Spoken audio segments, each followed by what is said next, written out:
Coming up this week on the Course of Life podcast, a loaded episode talking Vegas golf, a LIV Golf change, a Bryson YouTube update, the LPGA going around the world, and so much more in the world of golf. And in sports, I had quite the college game day experience and checked off a bucket list item.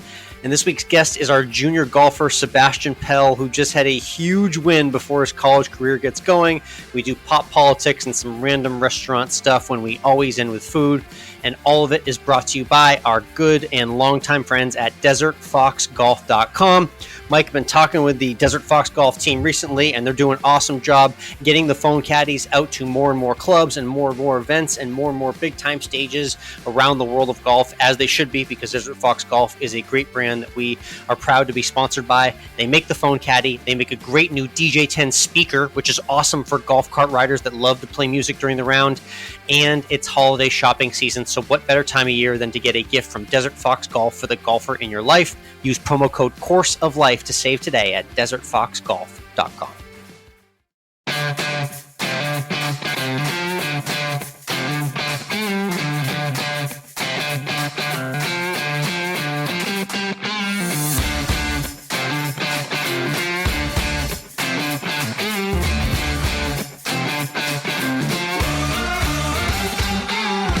Hello, interwebs, and welcome to Course of Life. We are proud to be presented by our friends at Desert Fox Golf. I'm Michael, he's Alex, and Alex, the wind was the story at the Shriners Children's Open at TPC Summerlin in Las Vegas. Yeah. Something a lot of people don't realize is how windy it can actually get. Sneaky windy in Vegas, yeah.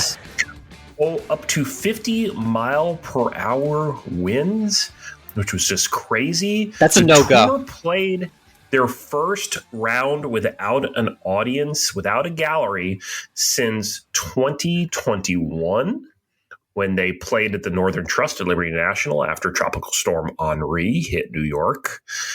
And I think, the highlight of all of this was really Joseph Bramlett.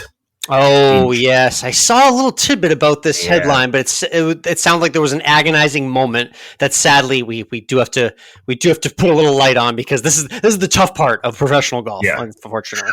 The 36-year-old journeyman, 146 in the point standings, trying to get himself status for next year. Oh, God. He hit his approach on the par 4 first to within 10 feet, 5 inches, had a putt for birdie, and then 5 putt. Oh, the 5 putt on the PGA Tour. I can't say the last time I remember seeing one of those. I mean, maybe Ernie Els at the Masters a few years ago is like the last time I remember a 5 putt or more on the PGA Tour for anyone to take 5 putts, especially in the scenario he was in. Obviously shows you how nerve-wracking it is out there. Thankfully, Bramlett did make the cut. It looks like he's going to bump up maybe a couple spots in the FedEx Cup standings to 144. But at the end of the weekend, after they were able to kind of get everything put together, JT Poston takes the win. They still were able to get down to the 20s like they usually do, the Shriners, and he took the win at 22 under par, making it a little closer when he bogeyed the 17th. But he gets the W. Yeah, win number 3 for him on the PGA Tour, and he's a guy that's been around for a while, always known as a very good putter. He's got a very hilarious caddy in Aaron Fleener, who's always a good follow on social media. I'm sure they definitely had themselves a nice little night in Vegas after collecting that winner's check and the trophy for sure. So I'm assuming they got some Vegas celebration in. One other Vegas note I did have is I think there was a guy early in the week that might have been doing a little bit too much partying on the strip. I'm talking about everyone's buddy Joel Damon, who unfortunately was assessed a 4-stroke penalty for having 15 clubs in the bag. I don't know if it was him or his caddy Gino. They were very well featured on the Full Swing Netflix series last year, but a very Vegas-like mistake for Joel Damon to have an extra club in the bag to start the week as well. Yeah, not very good for him. He ended up withdrawing entirely after the first round and just not even playing anymore of the weekend, which is, it sounds like from the interview he gave that it really got into his head and he just couldn't play well the rest of the round. And It sounds like you just decided to say, that's it, I'm done. I'm just going to go home. So Vegas, they just take their money, they take your pride, and they take your ability to play golf. Unbelievable. Yes, that indeed. So JT Poston takes the win. The tour now heads to Japan for the Zozo Championship. Zozo, yeah. Defending champion Colin Morikawa will headline this field. Okay, cool. So also Xander Schauffele supposedly will be back in action as well. Creepy late night golf on at hours that make you check your watch. It's that time of year for both the PGA Tour and the LPGA Tour as well too. That's right. Let's real quick talk about the LPGA Tour too, because they're still over there in Asia. They just wrapped up let me pull it up right now because I have the wrong screen opened up on. They've done China. Phone. They're going Malaysia. They just were where last weekend. I know Hannah Green got the dub. Yeah, Korea. Hannah Green took a wire-to-wire victory for her second LPGA Tour victory. Her third victory of 2024. Absolutely crushing it. The Australian is, and they had how about their little calendar finish? Shout out the LPGA schedule makers with the Asia swing, little stopover in Hawaii on the way back to the Florida finish for the final two. So some really nice destinations coming for the ladies as well. Is indeed. Let's talk about the Champions Tour. They are starting their road to the Champions Tour Championship. Yeah, their little playoff thingamajiggy that they did. They started doing that in the last couple of years, yeah. So this was the Dominion Energy Charity Classic in Virginia. And a journeyman who never was able to earn his PGA Tour card got the biggest win of his career. So well put. Shout out to Tim O'Neill. And for anyone who's really watched a lot of golf and watched the grinders, you know that name because Tim O'Neill has been on the scene forever. And Tim O'Neill has not only been on the golf scene forever, he's been a pillar in the African-American golf community for a while. Mike, going back to the 90s and early 2000s, there were really only two guys in the African-American community that were swinging a golf club. It was Tiger Woods and Tim O'Neill. This guy has been an absolute grinder for decades now, and it's awesome to see him finally get the spotlight on the PGA Tour Champions and break through with that win on a really nice stage. So he's now set to play out there, at least for this season and next as well, too. So just had to highlight Tim O'Neill, guy that's been grinding in the game for decades, finally gets his moment on Sunday. I feel like he's ripe to get on the podcast. I feel like he's the kind of guy that you target, Alex. I think we might have some connections to Tim O'Neill. I'm gonna look down that road. Actually, that's a good idea. So shout out to Tim and congrats to him as well. The DP World Tour had a record-tying 9-hole playoff. Yes, it did, and it lasted all of Sunday morning. It started at the kickoff of the Patriots-Jaguars game in London, which we'll get to later, and it ended in the third quarter of the game. The playoff, that is. They played a half a round extra, Michael, before Julian Guerriere finally got the win over Campillo, the Spaniard. Nobody wanted to win. I was latched onto this thing on my right side TV, and there was even a moment, Michael, when they were both having a bad hole, and they both made bogey at the same time, and the playoff continued, but it eventually finished after 9 long holes. It did indeed. And I think this is interesting because we've had a couple Frenchmen now win on the DP World Tour, right? There's been a couple over the last month or so. So to that guy that we've mentioned before, who has said to us years and years and years ago on the Token Sports Radio show at WQAQ at Quinnipiac University, like golf is for the French. Golf is for the French. Right now, that does seem to be the case. Golf is for the French. His take is 100% correct right now. Yes. Yes. 10, 15 years later. So shout out to that troll because he's absolutely right in this moment. Let's talk a little LIV Golf. I don't know if you've seen the kind of rumors going around, but it looks like LIV is looking for a new CEO. Yeah, who's that going to be? We're punting Greg Norman out? Yeah, that's what it sounds like. And I wonder if there's something going on with the LIV, the PIF PGA Tour merger talks. Yep. That there's probably something going on there that says like, hey, whatever happens here, we won't do business with Greg Norman. Yeah, like deal can be signed. First step is Greg Norman's out, and then you can put pen to paper. Yes. It is giving that vibe. I'm more than willing to put a lot of money down on that being the case. That there is something coming, and let the only way for this to actually happen is for Greg Norman to be gonzo. Yeah, and I mean, that Alfred Dunhill tournament a couple weeks ago, I don't know if you saw, but Yasir and Jay Monahan played a round of golf together in the Pro-Am. They quite literally hugged on the 18th green at St. Andrews. If that doesn't tell you that they might be close, finally, we've been saying this for months, if not years, but it looks like we are finally getting to the finish lines of some sort of agreement to bring the LIV and PGA Tour back together. The LIV content I saw this past week was Bryson's Breaking 50 series. Him and Phil went at it. You know, I was wondering if Bryson and Phil Mickelson could break 50 from the red tees. They didn't even come close. They only shot 15 under, Mike. So I don't know who that golfer is going to be that breaks 50 with Bryson, but it's not Phil Mickelson. I know who it is, but I don't think he'll do a video with Bryson. Who is that? Who are you thinking of? You thinking of Scotty Scheffler? Oh, well, once we get pen to paper, we can start bringing in the PGA Tour guys to the Breaking 50. So yes, he is next on the hit list. Good call there.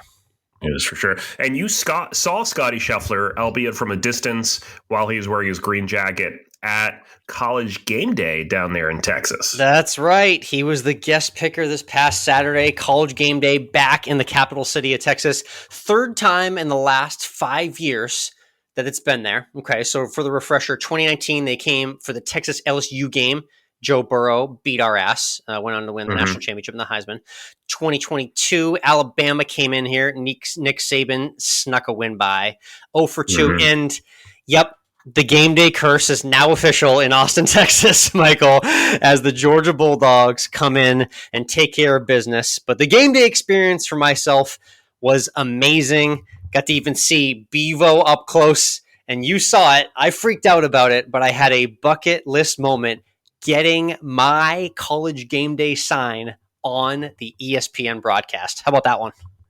What's really crazy to me is that you, obviously, as we know, didn't even go to Texas. Oh, no. Yeah, no, I didn't even go to Texas. Yes. I am just a passionate College Game Day and college football fan. I knew I wanted to create a double-sided sign that would be provocative and be jokey and fit the moment.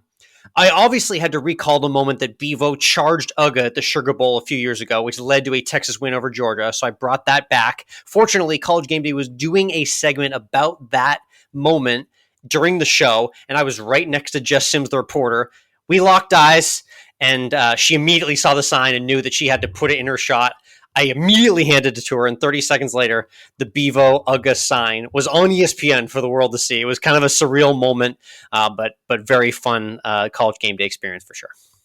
We should definitely check out that video on our Instagram. You get to see some clips from that sign being featured. I'm going to get you that YouTube video too, so we'll have that up this week as well. It was really cool getting there in the dark, seeing the College Game Day environment. It was an awesome setting on campus.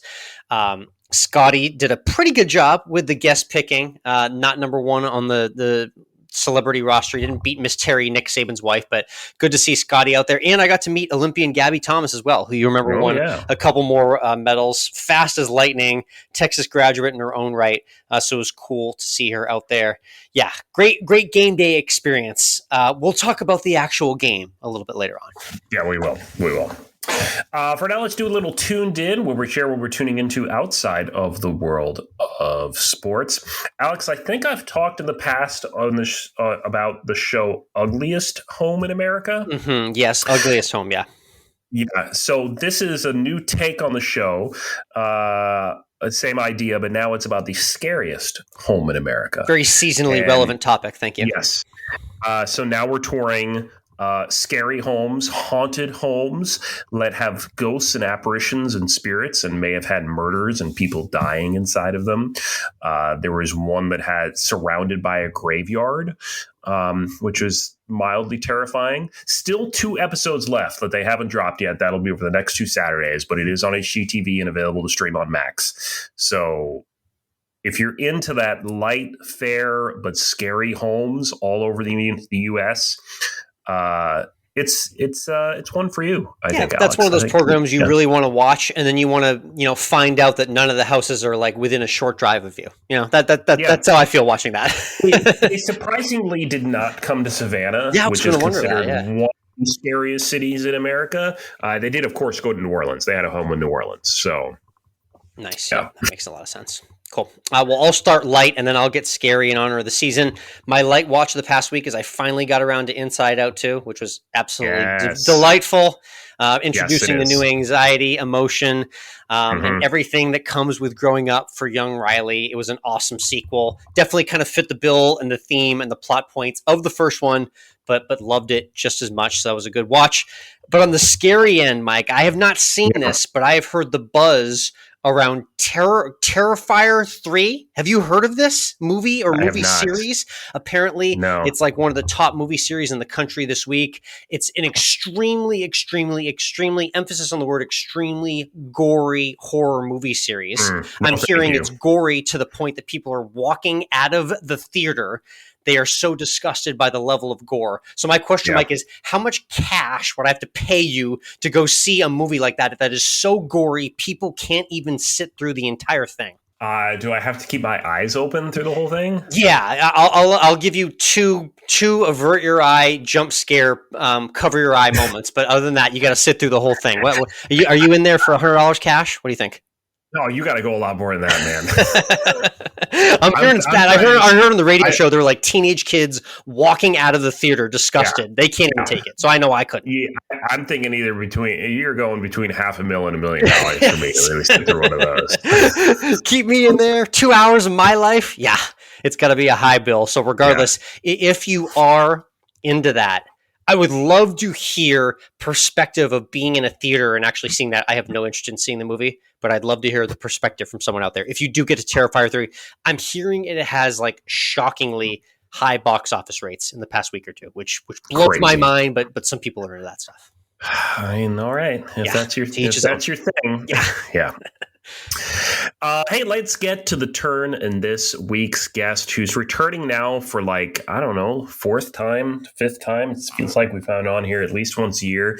And it's that kid who a number of years ago went viral on the social medias when he took a hack with his golf club at the ball, and the club stayed put, planted itself in the ground, and his hands just kept going. We're talking about junior golfer Sebastian Pell.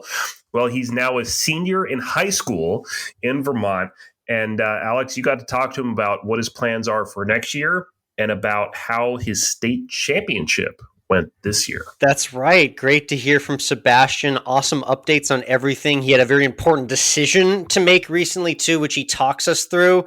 And we've been checking in with Sebastian for a while. So great to hear from a friend of the show and Sebastian Pell back in the course of life.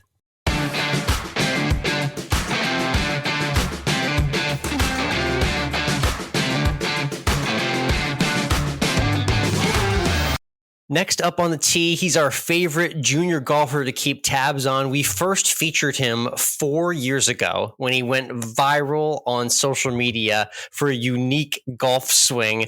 And now he is headed off to college next year. It's Sebastian Pell joining us on the course of life. Sebastian, how you doing today? I'm doing well. How about you? Pretty good. It's good to reconnect. And obviously, I want to start off by saying congrats because you just had a big post go up on social media regarding your golf in high school. I know we talked a lot about you playing high school golf in Vermont, and you officially won the Vermont state individual title. So congrats on that, and take us through how it all went down. Yeah, thank you. So basically, we had the state qualifier, which seeds off every team and every individual person, and you can qualify for states that way. So we had that. I finished first in that. Our team actually finished third, but we should have placed higher. But then we went on to states, and basically the round started off. I actually started with a bogey on the first hole, but it's a tough hole. And I bounced back with 2 birdies back to back. Finished the front 9 at 2 under.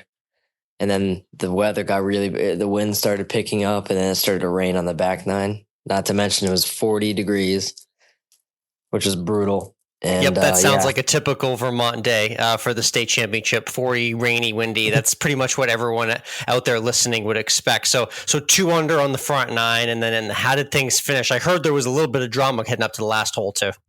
Yeah, it was crazy coming off that back 9. 10 and 11 were playing pretty tough holes. 11 had a pin tucked in the back, and 10 was the long par 3. I bogeyed both of those. Not a good start to the back 9, but I still had a comfortable lead, like 3-shot lead. But then 12 and 13, the guy that got second chipped in for birdie back-to-back holes. Oh, wow. So that my lead shrunk right like that to 1. I bogeyed 14, and so we were dead on tie.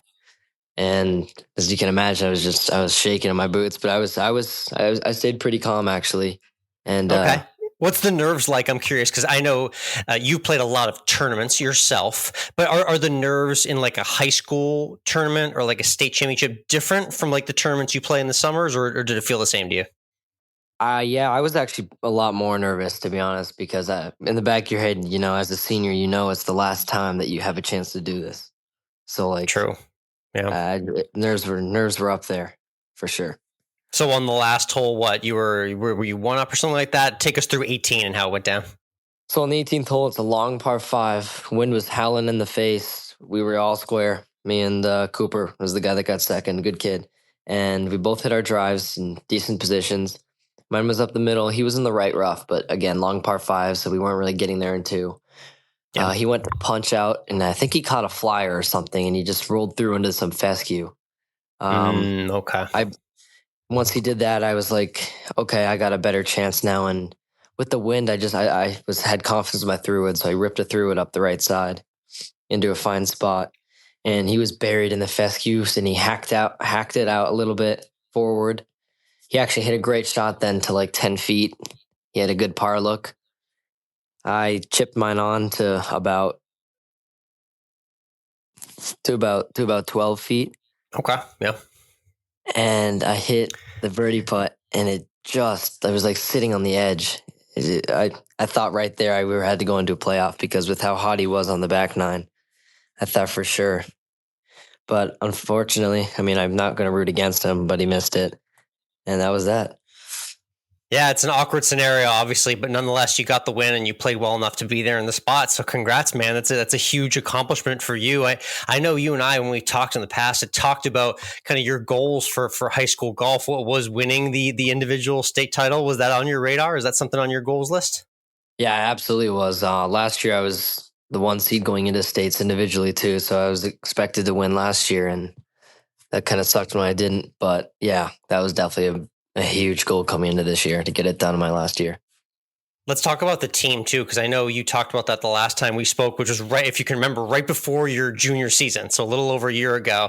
And in those 2 seasons, I know there's been a lot of improvement with your entire team. How did it feel to have the team in contention for the state title and have them playing well around you as well? Yeah, I mean, it was a battle. If you guys didn't know, we actually lost as a team by only 1 shot, so it came down to literally the last hole. And we won it last year, so going in as defending champs, obviously there was a lot of pressure on us. But, it happens. That's golf. We love the game, but it hurts.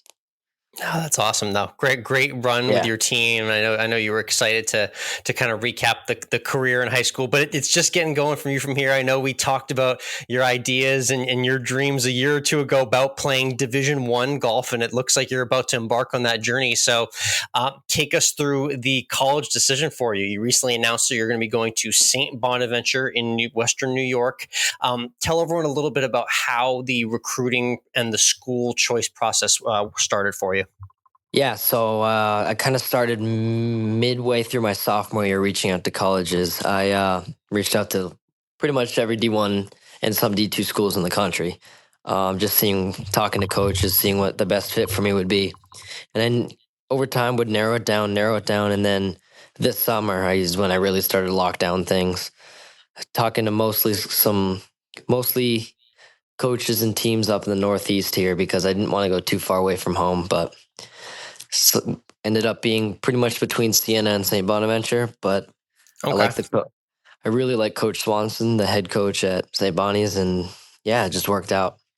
I was about to say, yeah. So so you're down to a couple of schools there. What were kind of the last, deciding points that you were looking at, outside of the coach, did you take a look at, campus and kind of weigh the options? Like what were the main decision points for you? Because I know everyone kind of has different things that help them decide where they go to school.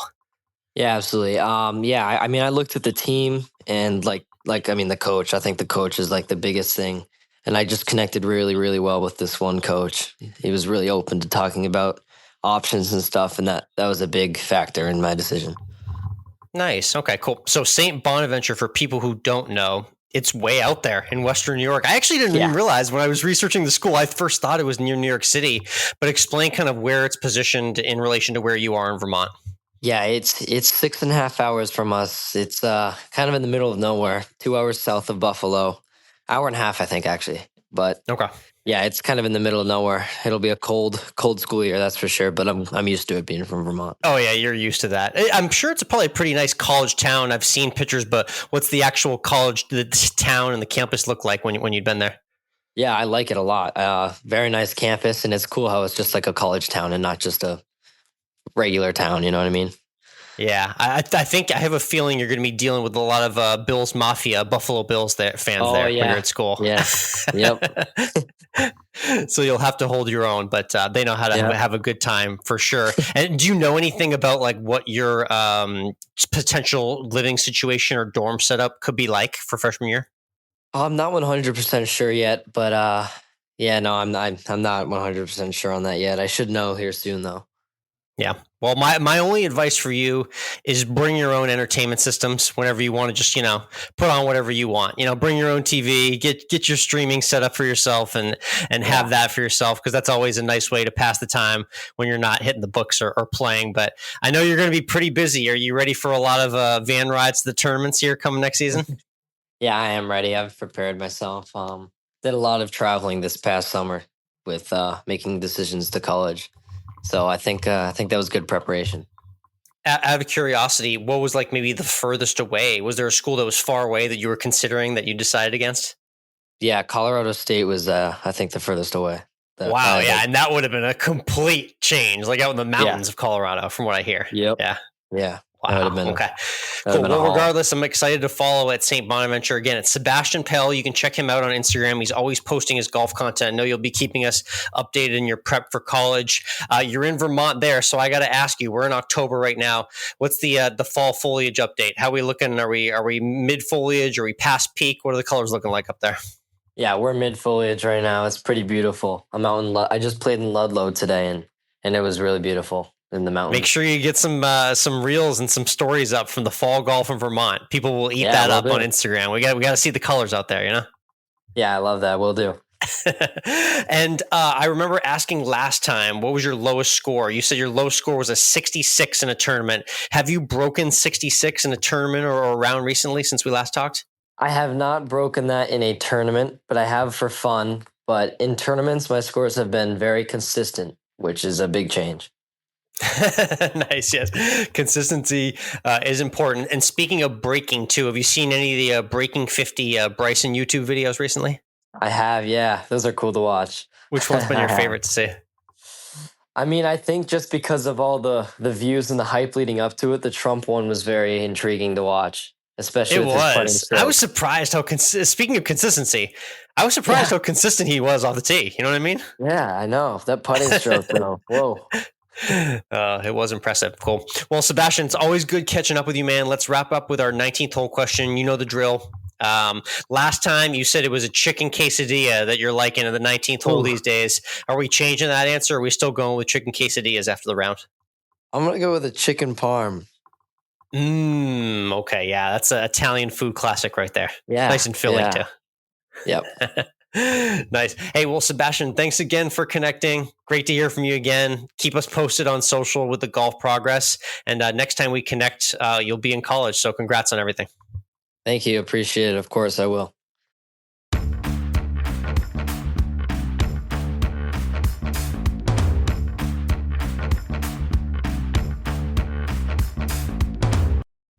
Course of Life podcast is brought to you by Zencastr. We've been using Zencastr here since almost the very beginning as how Alex and I record this podcast from hundreds of miles away.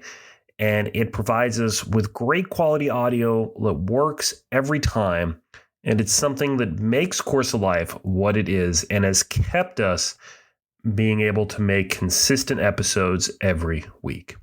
And now it's super easy to record a podcast with Zencastr. You log in using your browser and start recording a high-quality podcast right away. You record studio-quality sound and up to 4K video with your guests. You feel a sense of zen, knowing Zencastr's multi-layered backups ensure you always have your recordings in the highest quality, even if the connection is unstable. And have you ever wondered what you actually sound like? Zencastr's post-production process makes you sound buttery smooth. It automatically removes those ums and ahs in your recording. It removes those awkward pauses in conversation too. Set the right podcast loudness and levels while reducing background noise with the click of a button. Head on over to zencastr.com/pricing and use our promo code CourseOfLife to get 30% off your first month of any Zencastr paid plan. We want you to have the same easy experiences we do for all of your podcasting and content needs. Again, that's zencastr.com/pricing and our promo code CourseOfLife. Zencastr, it's time to share your story.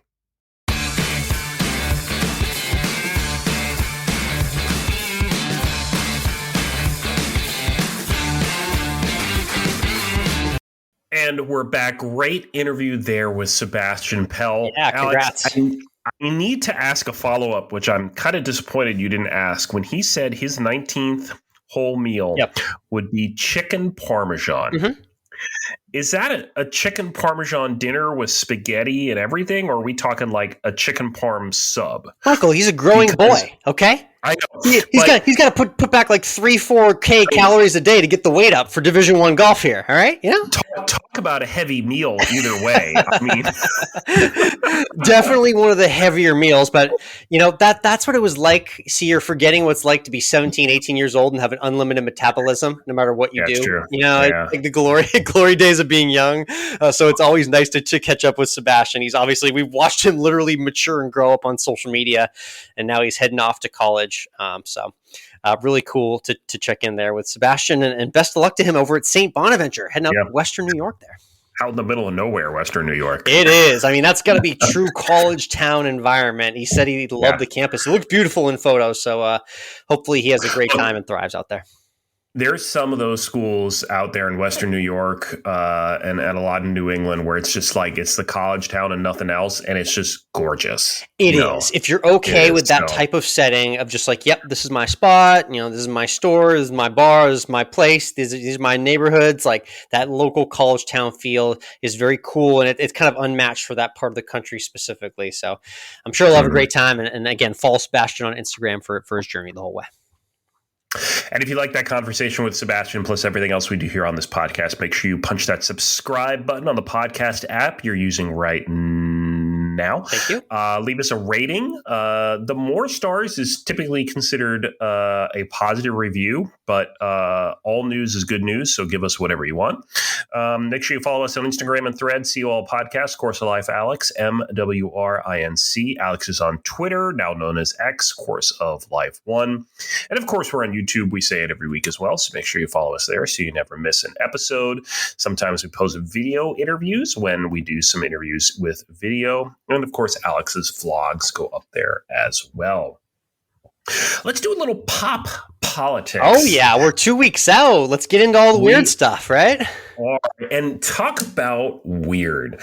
Donald Trump was campaigning in Arnold Palmer's hometown. Latrobe, Pennsylvania, Michael. It's a very well-known town in the Pennsylvania landscape, and Arnold Palmer is synonymous with that town's name.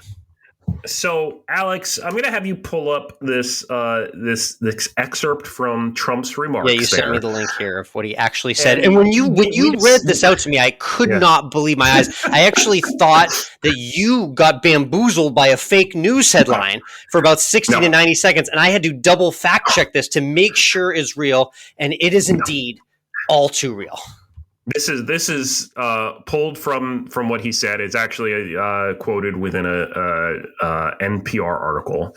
So, Alex, we decided without listening to either of us that you have the better Donald Trump voice. So go ahead and read this comment as Trump said it.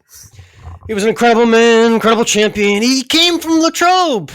That guy was all man. This guy was strong and tough. And I refuse to say it. But when he took showers with the other pros, They came out of there and said, "Oh my God, that's unbelievable." Yes, Donald Trump went on a rant about Arnold Palmer's anatomy at a campaign event 2 weeks before the presidency. I did not. I have a very big bingo card, Michael. I try and predict crazy things to happen. I did not have Arnold Palmer's anatomy on my bingo card. No, I think the other way, in case you're trying to struggle on what's going on here, he was saying that Arnold Palmer had the biggest hands. Biggest hands. Yes, well put. Very G-rated audience portrayal right there. Very well put. Yes, I was shocked to see this, and Arnie, I know you're up there. Just keep playing golf. Don't worry about what's going on down here. Just keep enjoying it up there. Just you do you up there. Enjoy all the iced tea and lemonade you want. Don't worry about it. Okay. Unbelievable. I can't. I just can't. And then Trump also this week, I thought this was hilarious. Trump went to a McDonald's and put on the apron and made some French fries and oversalted the fries. And he said how much he loves McDonald's because he eats it like every day. Yep, he does. And then he said he loved working there. He might go back and work there again. He might need a job in 2 weeks. So he could. And so ready, I'm gonna give Trump a couple points, and I'm gonna take a few back for him. I give him a couple points for actually literally going to the McDonald's, putting the freaking apron on, and stepping behind the line, and for whatever level of publicity this is, obviously, and doing it and like doing the job. I give him credit for doing that. Unfortunately, it's clear that Trump hasn't actually been to a McDonald's because he was not moving at the speed a typical McDonald's employee was in getting the 3 medium fries and 2 burgers out the window. It's called fast food, but I don't know. You have never been to a McDonald's in Savannah, Georgia. Oh, they don't go very fast there, do they? We call it the Savannah Shuffle for a reason. Oh, wow. Yeah. Oh, yeah. We're on point here in North Austin. We don't mess around with our Mickey D's. But yeah, the fry delivery was a little bit slow. He did say he loves salt. He's a big salt guy. We know that. Love salt, big salt guy. So yes, Trump did check off working at McDonald's this past week as well. He's very, very busy on the trail. Again, 2 things we maybe didn't think were going to happen this week in politics, but there they are. Let's talk a little basketball. WNBA finals have ended in overtime, and the New York Liberty claimed their first title. Yeah, and this was awesome, specifically from one WNBA star who I want to give a little more light to. The name Sabrina Ionescu is not quite, maybe hitting with the level of celebrity that Caitlin Clark is these days, but Sabrina Ionescu is absolutely a star in the WNBA that we should all get behind, and she helped lead her team to the title along with Breonna Stewart. Sabrina befriended Kobe Bryant and her daughter Gigi, sadly, before they passed, and that she's still continued to be a big sister-like figure to the Bryant family throughout everything that's gone. And beyond that, she's the all-time NCAA leading scorer and now a title holder. She held her own in a 3-point competition against Steph Curry. You'll remember last year in All-Star Weekend for the NBA. So she really is bridging her own gaps in the game of basketball as well. And it's awesome to see her get that real feather in her cap with the WNBA title as well. Yep, that indeed. So congratulations to Liberty and Sabrina. And now we wait for next season. And, I mean, the move is like we just have to we have to elevate Caitlin Clark as much as we can in terms of seeding and playoff. Like now, like my dream is we get the Caitlin Clark versus Sabrina head to head in the playoffs. That's the next step I'll be pushing for the next season of the WNBA. Love that idea. Yeah. The NBA is back as the WNBA season ended. The NBA season has rolled into reality. Yep. The Celtics looking to defend their title. They are still favored, right, to defend. Oh, sure. Yeah. As everyone's listening, we just got our rings on Tuesday night. Always good to have ring night. Reminds me that I am still spoiled as a Boston sports fan. Even when the rest of my teams suck, I'm still pulling out a championship in 2024. So eternally grateful for the Celtics for getting that ring. And NBA season back up and running fully. I do unfortunately need to talk on college hockey. I don't want to, Alex, but I said I would every week after we started last week with our Quinnipiac Bobcats. Horrible weekend for the Bobcats, getting swept by number 9 Maine at Maine. Oh no, that's quite the drive up there too. Yeah, really bad. It almost wasn't even close, really. Long season. Not great. Long season. But it's a long season, still a long way to go. The Bobcats don't always start off super hot. They kind of go on and off in the beginning, and then they get real hot when they get in conference play. And Denver looking to repeat after last year, winning the national championship banner night, and they were to sweep Northeastern. So Denver looking real hot to start the season. Noted. All right, let's do a little college gridiron now. The baby bets were 5-5 last Saturday. We are still well over 500 on the season, so there's no complaints on that front. But like I said, we got to do the 60-second eulogy on the Texas-Georgia game. It was the game of the year, the game of the century, and the Longhorns could not have come out any flatter. Yeah, I mean, I guess my question is on this. You kept saying like Texas was for real, and now we've had we have now, thanks to Texas losing, the fourth different team at the top of the rankings. Yep, not surprised. Bulldogs were dominant from the word get-go. They were no flash, but they were all bang. It was a tough physical effort from their defense right off the bat.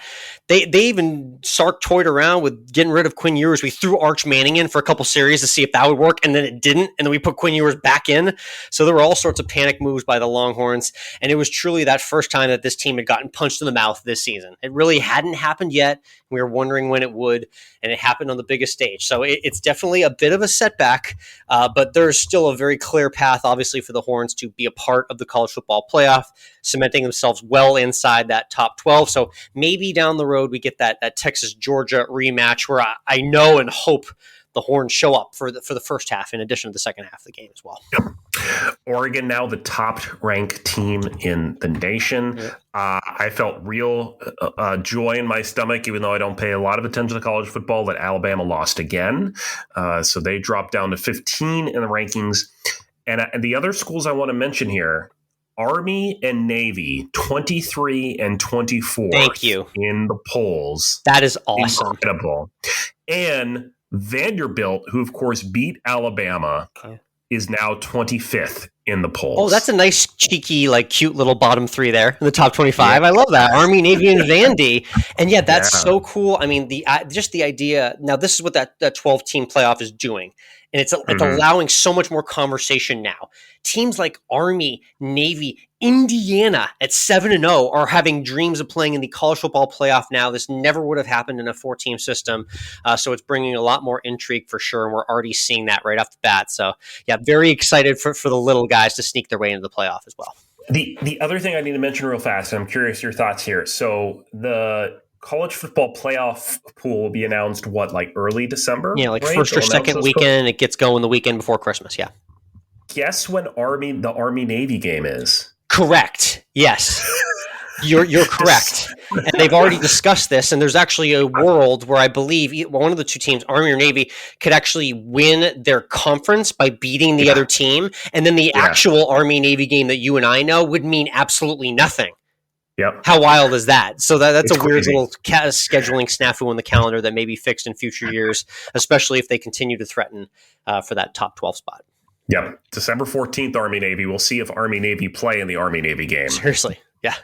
Maybe we'll do Air Force, Space Force, something crazy. We'll see what happens. Let's talk the NFL. I'll start, Alex. I'll give you some time. The Giants are such a fucking disgrace. Yep. 99 yards from Daniel Jones. Sell it all. Sell the team. Burn down the Meadowlands.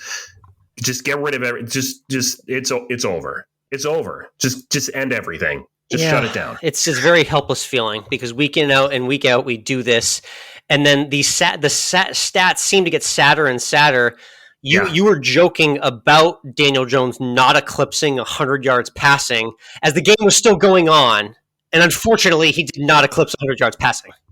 Fourth quarter, 99 yards. I was like, money on Daniel Jones not getting over 100 yards in this game. And he didn't. He didn't get any more yardage out of the game. I think the total offensive output from the Giants was 120 yards or something. It was just atrocious. It was so anemic, and that's not even the right word to use here, I feel like. Yeah, it's almost like a slight to anemics when you say anemic. You know what I mean? It's like, speaking of that, we've got one little toy in our quarterback and nothing else. We've got Drake May, this rookie quarterback who's thrown throwing it all over the place and trying to keep us in games. But we're an inept football program that is now 1-6. I'm talking about the Patriots after the ugly London loss to the Jaguars. And now you know where it gets really bad, Mike, is when there's actual definitive coaching errors that are just right in front of you that a 5 or 6 year old could make to help their team do better on the field. That we've reached that point in the season already. My quick rant is this. We're trying to make a comeback and we're a horrible football team. If you're down 15 points and you score a touchdown, you're down by 9 points, okay? At that moment, you then have the option to kick the extra point and make sure that you get yourself in a one-possession game because you don't know how many times you're going to get the ball again. Or you try and go for 2 like the Patriots did to get it to a 7-point game. They fail the 2-point conversion. They're down 9. It's one of my biggest pet peeves in sports is going for 2 down 9 points. It was the absolute kill shot in the game. And the Patriots season just gets sadder and sadder every time I hop on the podcast. It is. But, that's just the way it goes some seasons, and welcome to reality. Yeah, I'm back in the pile. I've said it over and over again, but it's a stinky. You didn't tell me how stinky this pile was with the rest of the NFL. Well, I didn't think that you and I would be this bad this season. So we're misery loves company. I also just want to talk about how the Minnesota Vikings lost their first game. We've been talking about it. I've been bringing it up every week. Who's going to go longer, the Vikings or the Chiefs? The Vikings lost to the Lions. Lions and Vikings tied 5-1 atop the NFC North. And the Chiefs seem to be getting away with everything. 6-0 now. Are they, I think we've said it before, and I'm going to ask the question again. Are the Chiefs this generation's New England Patriots? Yeah, that's what it's turning into because I remember this narrative where the Patriots get off to a great start. Tom Brady's not even great. The defense isn't really even fully gelling, but they win games because they're the better team and the better organization that plays better, smarter football in the best moments. So they're going to continue to do that even with the inept moments they have. And they pay off the officials, right? Yeah, well, that helps too. Maybe a couple cameras here, slow. Something. Just whatever. Get the advantage. But yeah, shout out to the Chiefs for staying undefeated and not even playing their best ball. Impressive. It's true. Let's talk baseball. I don't care at all anymore about the New York Football Giants. I only care about my Yankees in the World Series for the first time since 2009. Playing the Dodgers is exactly what I told you was going to happen. It's what everybody wanted to see. They wanted to see Aaron Judge and the Yankees, which really actually I think is Juan Soto and Giancarlo Stanton and the Yankees. Because Judge just isn't really showing up in October like he never does. And Ohtani and the Dodgers. Because the Dodgers are just on fire still. They're winning these games by like 5-6 runs. Yeah. And so we get this World Series that we've all wanted, Yankees and Dodgers. The thing I really hate about this, though, Alex, we have to wait till Friday for game 1 that is of the a bit World of a wait. Series. Yeah. God. I mean, both teams are ready to roll. Until Friday. Don't you want like game 4 and 5 to maybe be on the weekend? Like if we did game 1, like Wednesday, Thursday, game 1 and 2, and then we have a travel day Friday, Saturday, Sunday, Monday, game 3, 4, 5. Yeah. So I feel you on that timeline. You're right. Yeah. That does seem a little strange. Yeah. So I don't know why they're doing it, but they are. But I want to think and say that the Yankees are going to win this World Series, but these are 2 very, very good teams, and I really feel like this is a coin flip. Yeah, I'm going to bet over 5.5 games for how long the series goes. That's my one bet. That's my one bet for sure. Of course, I'm going to bet on the Dodgers because I don't want you to be happy at all, and that's what will happen if the Yankees win the World Series. Yeah. But to your credit, I'll stick a feather in your cap.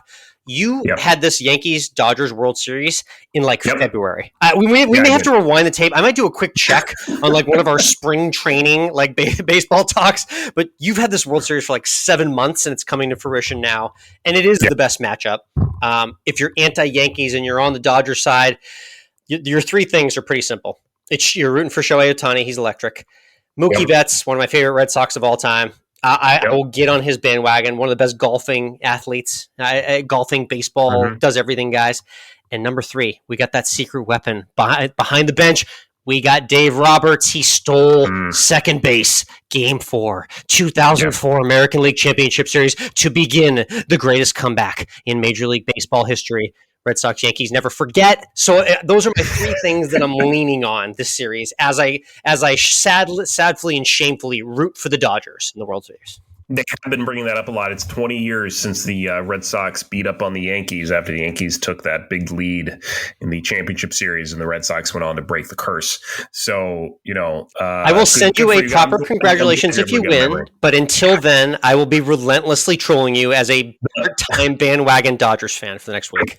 The one thing I don't like as a Yankees fan is that the Dodgers have home field advantage. They do. Yeah. So Yankees need to win one of the first two games. Need to win one of the first two games. Is everything. You know how that works. You get that split. You get way ahead of the 8 ball when you get back there.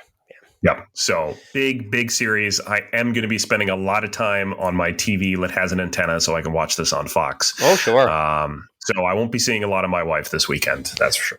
It's the World Series. Love it. Yep. Let's hashtag always end with food. That's right. Food content to wrap up. It's 19th whole time here on the Course of Life podcast. And I'm going to have you pull your phone out, Mike, because I want you to check out an Instagram profile that I stumbled across in the past week. Okay.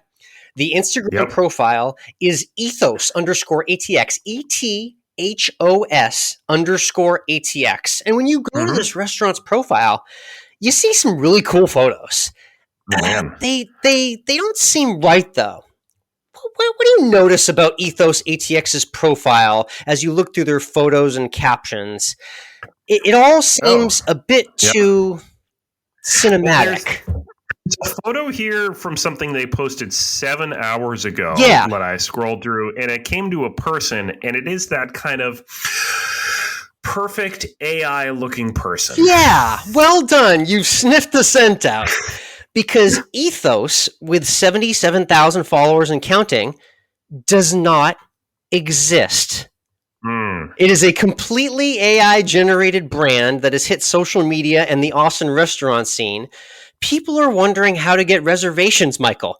People want to try these seasonal menu items that look so trendy and cute. Where's your phone number on your website? I can't get a hold of you. I'm trying to dine at your establishment. It is one of the biggest mysteries in the city of Austin right now, and also a dauntingly eerie look at the future of AI technology hitting the service industry. So I've got my eyes peeled on Ethos ATX and what's next to come from this mysterious account. I mean, I see they're good friends with Jeff Bezos, getting him behind the bar there. And even Musk here, they got Elon. Yeah, Elon too, guest. So. He was the guest smoker for the meets, right, or something like that. I think. Yeah, they're really pulling in all the celebrities, as you can see. Yeah, this is mildly terrifying. Yes, I thought you'd appreciate that. Jason Momoa, look at that! Wow. Yeah. So yeah, next time you're in Austin, if you're looking to get to Ethos, you might be out of luck. Just forewarning. Yeah, well, that's disappointing. Another reason for me not to go to Austin, Texas. I want to ask a question to you, Alex. How many times do you go to a restaurant like you've been to before and you only ever order one thing from them? So for me, about 20% of the time, I am that person, but my wife is that person about 90% of the time. She hits that button over and over again. I don't want to sound like that guy, but is that a woman thing? Because my wife does the same thing. It just might be. When you find your favorites, ladies, you grab onto them and you don't let go. That's it. We did go back to Collins Quarter this weekend, which talked about a little while ago. Got a fantastic short rib pasta dish, and myself and my wife ordered the same exact things. We got the bacon wrapped dates as an appetizer, and I got the short rib pasta, and she got the burger with truffle fries. And it's not that I don't like what I'm seeing else on the menu, but that pasta is just so freaking good. I will go there just to get that. Yeah, and that's that 20% right there that I explained. Yeah. Most of the time, I like to be creative and try a vast array of dishes on a menu of a restaurant I like. However, there are those 2 out of 10 scenarios where you go to a place and you found such a banger or such a banger of orders that you need to repeat it over and over again. I think you're in that 20% space right there. Yep. I think you're right. Thanks, Mark. You know what? Teach their own. That's right. Teach their own. That's the theme this week. Thank you for tuning in to this week's Course of Life. Be sure to subscribe right now, and we'll see you next week.